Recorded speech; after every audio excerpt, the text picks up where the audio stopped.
We'll start in England. Manchester City taking on Real Madrid. City, remember, with that lead going into this second leg. But in the end, it was all down to one man. And unfortunately for Real Madrid, it was one of their own. Raphael Varane having an absolute shocker. He was the reason Real Madrid are out. His two mistakes leading to City's 2 goals. After the match, he said, "The defeat is mine." But you expect so much better, don't you, Ali, from a World Cup winner? You do, and the questions coming into this match, given the absence of Sergio Ramos, is, well, how good was Eder Militao going to be? Was it going to be a problem that Eder Militao was indeed in this position? We were not expecting Raphael Varane to have these issues. Had it been Militao, then it would have been very easy for all of us to say, hey, well, there you go. It's obvious. The problem is Sergio Ramos is not there. The guy that comes in doesn't do the job. Well, Militao did his job, but Varane did not.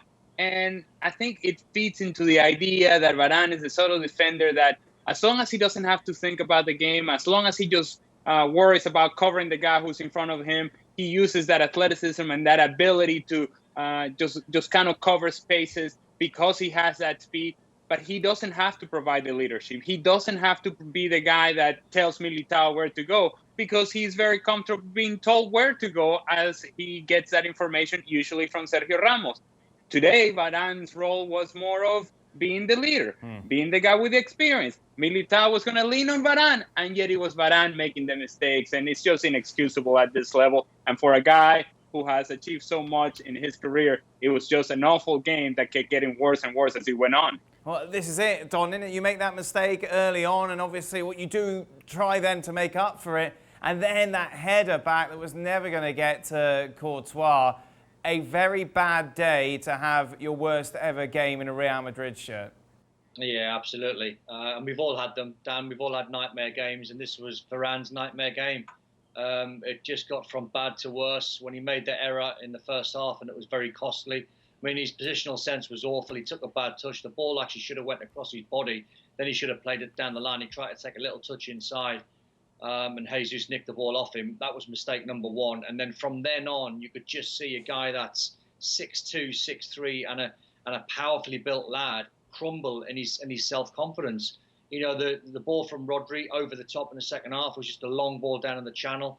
And then you seen him panic because he made the initial error and then started trying to be calm. He made another error on top of that. He should never have been trying to pass back to his goalkeeper. And these are the decisions you have to make when you're not playing well and you haven't got your leader, as Ali said, alongside you. You then have to step up. He's never going to be a leader. He's not that type of character. He's a fine player in his own right when he doesn't have to think about, like Ali said, you know, he's one of the quickest centre-halves out there in world football. But when he has to make decisions, that's not his bag. It's unfortunately for Raphael Varane, the ball is not his friend. You know, he's the type of defender that should just clear his lines and don't even think about trying to play it from the back because it's very costly. It doesn't suit him.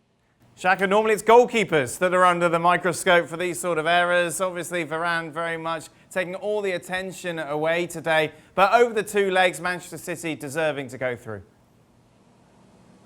Yeah, certainly when the first leg was played, I didn't have much doubt that I thought City were the better of the 2 teams and would probably go through over the 2 legs. But then the break, and then you saw some inconsistency from City once the restart, and you saw a consistency from Real Madrid that we hadn't seen back in the early part of March, back end of December. And all of a sudden, I thought momentum had shifted to Real, and you thought that they could come into Manchester and get the job done. And the truth is, over the course of 90 minutes, I thought Real Madrid did enough to win this game. Benzema had some chances that on another day he would have taken, and that's taking nothing away from how good his finish was to make the score 1-1. But all in all, it was decided by 2 goals that came on the back of 2 errors from Varane. Yes, Courtois was called into some action, but I thought Edison was probably the busier, who was a part of the 2 goalkeepers.